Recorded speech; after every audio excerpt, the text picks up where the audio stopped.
Welcome everybody to our video today.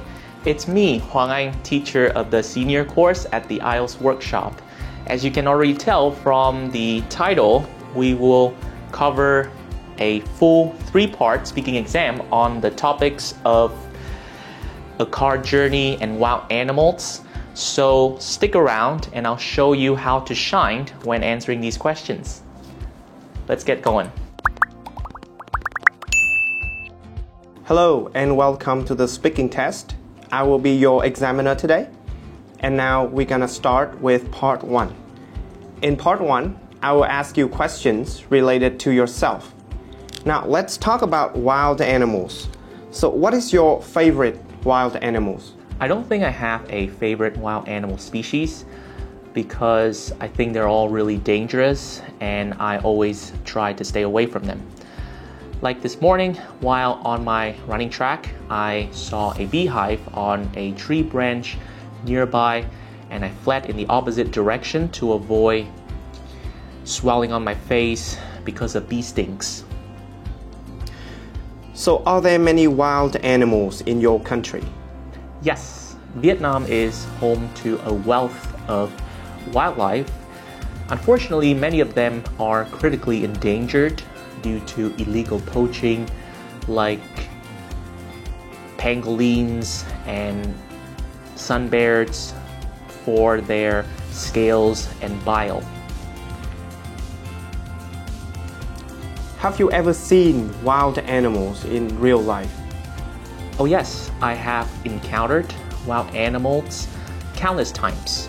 Apart from the bees that I've just mentioned, I've also seen butterflies flying from flower to flower to pollinate them, or fireflies flickering in the dark at night.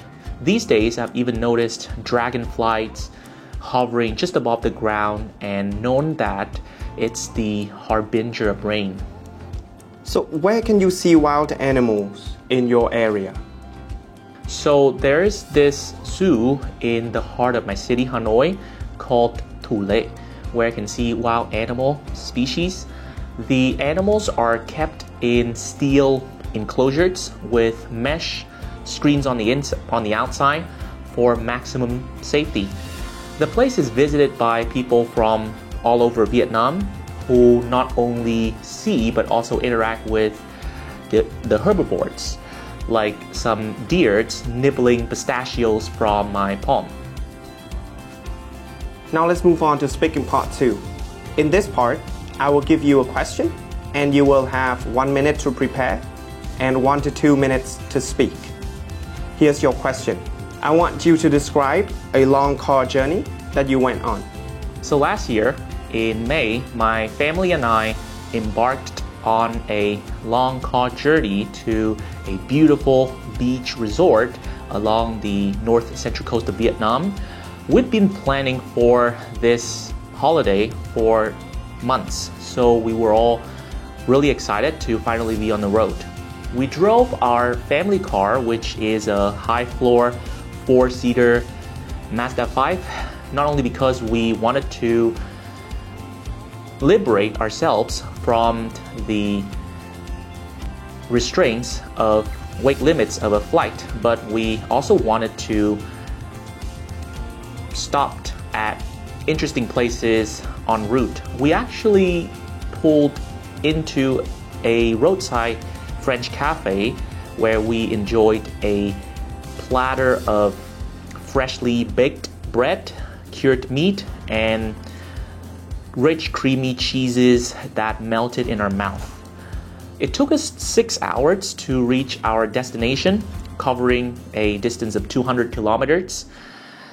My brother and I spent our time frolicking on the beach, splashing water at each other and going snorkeling to see beautiful corals, while our parents lounged under parasols and cooled down with some coconut water.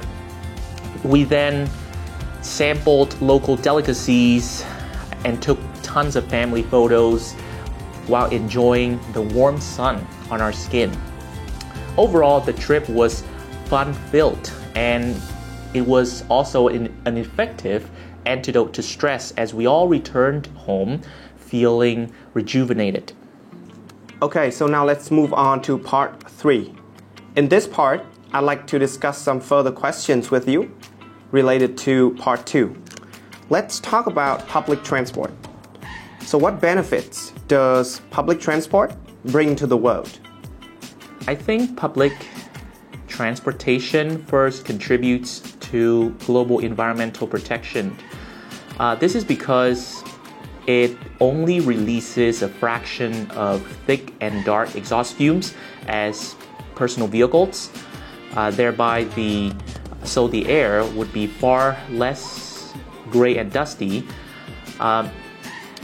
Mass transit also keeps traffic light and continuous because it fits the same number of commuters as passengers into such a compact cabin that would have been impossible otherwise. So in your opinion, is it too late for people to get a driver's license at the age of 18? No, I think setting the minimum legal driving age at 18 is just right. It's because drivers would be more matured and thus less likely to drive in a way that endangers themselves and others. Many of the people I know who have turned 18 refuse to drink and drive as they know that they would end up falling asleep behind the wheels and crashing into other pedestrians, sending them flying through the air. What is the difference between men's and women's preference for cars? I think since men are adventurous by nature, they are often drawn to cars with big and powerful engines, which can not only produce those excitingly loud and aggressive roars or vrooms, but can also explode into a high speed, leaving others in their dust. As for women, I think what's on their wish list is less about performance, but more about class. Like my sister, always obsessed with those nice and shiny three-pointed stars on the outside of Mercedes cars. And finally, what are the differences between bicycles and private cars?